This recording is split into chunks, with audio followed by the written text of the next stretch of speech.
Limited tactical nuclear weapons would be catastrophic.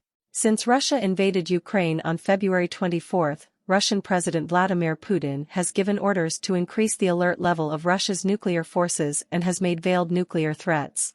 The blatant aggression against Ukraine has shocked Europe and the world. The war is a tragedy for Ukraine. It also exposes the limits of the West's reliance on nuclear deterrence. Deterrence refers to the idea that possessing nuclear weapons protects a nation from attack, through the threat of overwhelming retaliation. This concept is widely credited for helping prevent war between the United States and the Soviet Union during the Cold War. However, Russia's invasion of Ukraine casts a harsh light on its downsides. Most obvious is that Putin is using nuclear deterrence not to protect Russia but rather to have his way in Ukraine. Russia's nuclear weapons deter the West from intervening with conventional military forces to defend Ukraine. Despite scattered calls in the US for the creation of a no-fly zone over some or all of Ukraine, the Biden administration has wisely resisted. In practice, this would mean shooting down Russian planes. It could lead to World War III. On the other side of the ledger, NATO's nuclear weapons presumably deter Russia from expanding the war to NATO countries, such as Poland, Romania, or the Baltic states. Thus, the nuclear balance of terror likely deters a wider European war but leaves Ukraine to struggle on with only limited support and perhaps eventually to be swallowed. On balance, NATO states do not seem very reassured by their vaunted nuclear deterrence. They continue to worry about the remote possibility of a Russian conventional attack beyond Ukraine. This is not the first time Putin has rattled the nuclear saber. He also did so in 2014 during Russia's invasion of Crimea, when Russian leaders talked openly about putting nuclear weapons on alert. In 2015, Russia threatened Danish warships with nuclear weapons if Denmark joined NATO's missile defense system. Putin likes to wave about his nuclear weapons as a reminder to the West, and perhaps to himself, that Russia is still a great power. In the current crisis, Putin clearly wants the US and NATO to know that if the West were to intervene with military force on behalf of Ukraine, he might reach for his so-called tactical, or non-strategic, nuclear weapons. In the world of nuclear weapons, tactical means an exceedingly large amount of explosive energy and strategic means even larger. Most nuclear weapons today are variable yield, or dial-a-yield, providing a set amount of explosive energy that can range from fractions of a kiloton to multiples of a megaton.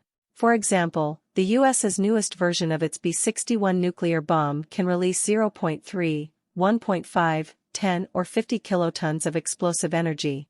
In comparison, the Hiroshima bomb was about 15 kilotons.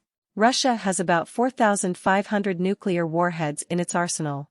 Of these, the ones of largest yield, the strategic weapons, are deployed on submarines, bombers and intercontinental ballistic missiles. But Russia also possesses some 2,000 tactical nuclear weapons kept in storage facilities throughout the country, developed to be used against troops and installations in a small area or in a limited engagement.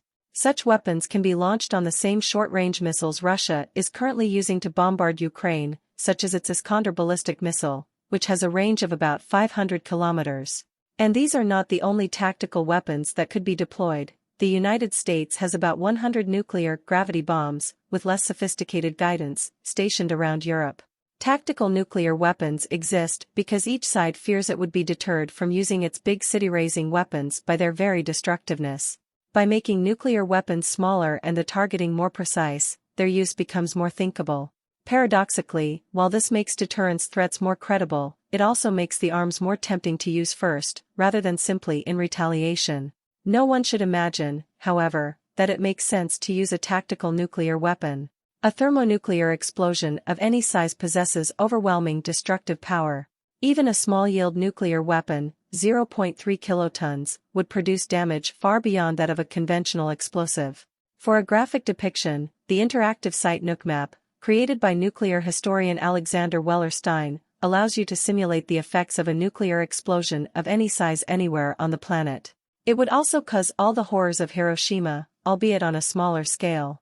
A tactical nuclear weapon would produce a fireball, shock waves, and deadly radiation that would cause long-term health damage in survivors.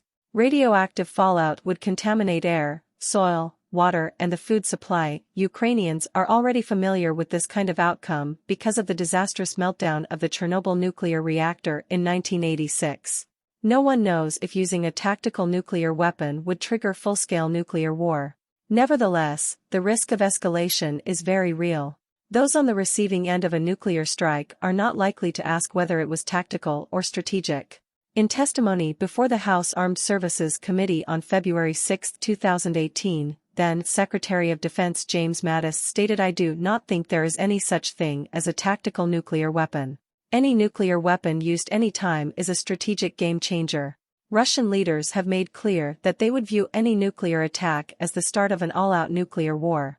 Especially worrisome is the possibility that the war could escalate to the use of nuclear weapons. By increasing the alert level of Russian nuclear forces, Putin increases the risk of nuclear use through miscalculation or accident in the fog of war. In the worst scenario, if the war is going badly, Putin could reach for a tactical nuclear weapon out of desperation. While this is still unlikely, the risk is not zero. And increasing that risk is unacceptable. Although innumerable nuclear weapons have been tested over the years, not one has been used in warfare or terrorism since 1945. The 77-year-old tradition of nuclear non-use, the nuclear taboo, is the single most important accomplishment of the nuclear age. It is a primary obligation of leaders today to make sure nuclear weapons are never used again. Putin and Russian Foreign Minister Sergei Lavrov should stop threatening nuclear weapons.